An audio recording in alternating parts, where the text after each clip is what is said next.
the cast this season. There are so many players on it, and we do love our Bravo celebrities and Brittany Cartwright. Yeah. Brittany Cartwright from Vanderpump Rules in the Valley. When she was announced, I was like, how is this cookie going to crumble? And the cookie didn't even bake. No, but it crumbled. Definitely crumbled. Yeah. What did you make of her early exit? Did you kind of see that come in?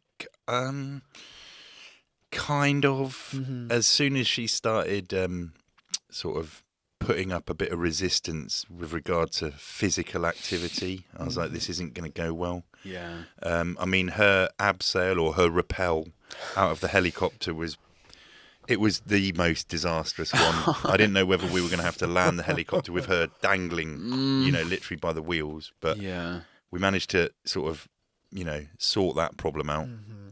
But then the next problems just, it all just snowballed. I know. It almost made me wonder. I was like, did she know what Special Forces was? Because she's like, I'm in a helicopter. It's like, the show really pushes you to the limit. So this amazes me every time. And I'm like, I actually speak to production. I'm like, do these people bother watching the show?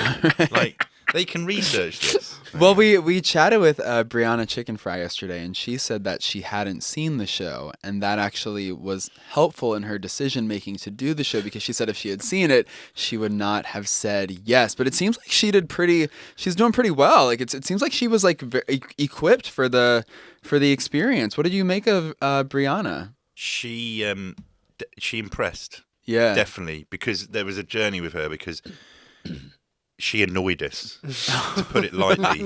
Annoyed y'all? Yeah. In what ways?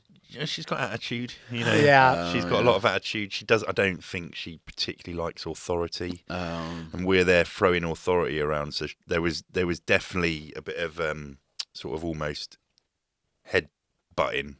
Gotcha. Okay. Metaphorically speaking. But then when she realised what she needed to do, she ramped it up. Yeah. She stepped up to the plate. You called Teresa Giudice stupid to her face, and I will say that was very brave of you, because I don't know if you're familiar with Teresa's game on The Real Housewives of New Jersey. You're lucky a table wasn't by you. Yeah, she's known to flip a table. I'm surprised she didn't call you a prostitution whore in retaliation. I was very impressed with her. She was like, that's not nice. Well, so when I watched it, I forgot I'd said that. And I watched it, and I watched the way I delivered that word "stupid," and I was like, I'm such a child. You're like stupid. Yes. Like it was, like emphasis on the stew. And normally people don't answer me back. So when she answered me back, I was like, hang on a minute. Oh, that's how you know you're messing with the Jersey girl. Yeah. I know. But I do like to, because it kind of makes me laugh, where I was like, okay, you break them down like that with the accent. I'm like, I think that's also British flirting. Negging. I was like, oh, DS Fox is just showing off his game. Because some of the times you're saying something, I feel people in their head, they're like, oh my God, what's happening? Yeah. Are you flirting with me? I'm like, I'm not stop. Sure. I don't think she thought that. No, I don't think. It's funny because I don't know too much about a lot of the US celebs, and I didn't know too much about her. And when I started to ask her, she goes, "I'm the OG." Oh, I love that's so Teresa of her. Yeah. I'm obsessed. She's like, I'm the DS of my show. Let me tell you that much. Yeah. Yes. Who do you think was the most formidable participant this season? Who do you think like really had it in them to like you just kind of knew from the jump they were gonna they were in it to win it?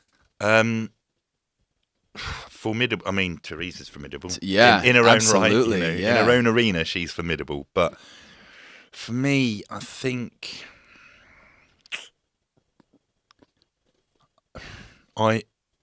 Jessie. Was in a was at first glance, I'm like in it. Yeah. As in Jessie, James Decker. Yeah. She's a tough girl. Jussie. Yeah. So I was very surprised that Jussie decided to do this. I thought that was like really very, very interesting. What did you make of him deciding to do this, and this kind of being his re-entry into the spotlight after the big scandal? I knew of Jussie, definitely, because that was it was a big Headlines. story, big story. But so with all the people that come on the show, I've got the utmost respect, because it is very, you are vulnerable on that show. You are exposed, and for him to think about even to think about coming on the show is a feat in itself. But to then actually come on, I was like, that is a very gutsy move. Yeah. And because it could go, I mean, it could go one or two ways, but either way, it could be, intense. Yeah, and you could tell he is really in his head, because even when Cody Brown is like, "Oh, what's your last name? Oh, I know that name," he starts being like, He knows me. What's happening? Where I feel that almost shows why it's great he's doing the show, because it seems he has so many things going on inside that he has to work through. But that as well. I mean, you look at the we don't get to see that. We don't get to see the interactions in their accommodation, in their dorm. And so to watch that back when the season goes out, you're like, wow, that's pretty intense. Yeah. Even just that. What's your name? No. Yeah. Yeah. And then the psychology there, and then as he's gone, and then obviously Cody's like, second chance or whatever he said. Yeah. Something. You're like, mate, you don't need to say that. Oh, I feel Cody's entire thing is you don't have to say that, but he says it.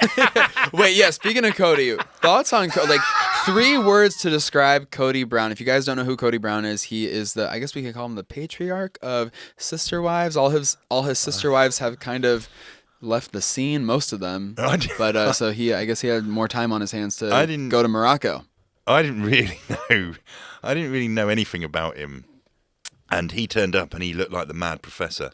And yeah, he's given that for sure. And then there's a bit that it didn't come across in the episode, but I didn't. So we split the group, and I was with what we call Team Bravo. Okay. Cody wasn't in Team Bravo, so I didn't know anything about Team Alpha. I didn't know really who they were, what they were doing. Billy and Rudy got a grip of them. Then we came together after the helicopter drop, and we're going through this whole. We're basically beasting them, physically annihilating them on this task.